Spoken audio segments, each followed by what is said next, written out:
Halimbawa, nandoon yung pasyente, hindi makatulay, walang road. So, ito bang pondo na to na napunta na sa National Treasury? Paano kami makaka-reach doon? We have to use some funds na para maiabot at health connected yun kasi yung mga tao Health connected daw kung yung isang tao nasa isang isla at hindi siya magamot-gamot dahil dahil putang ina. Tignan mo kabubuan ng puki ng inan to.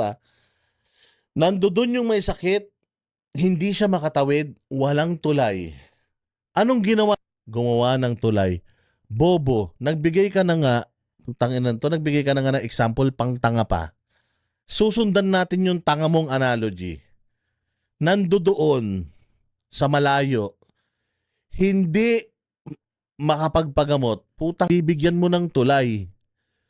Gawan mo ng ospital doon, tanga. Pukin ng inan to, bobo.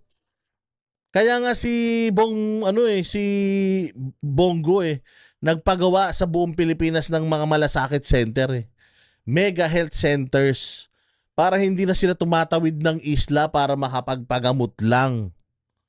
Tapos, ikaw, ganun ka kabobo.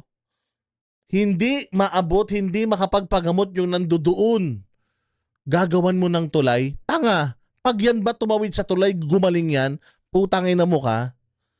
Pag tumawid yan sa tulay, may sakit pa din yan. Tanga.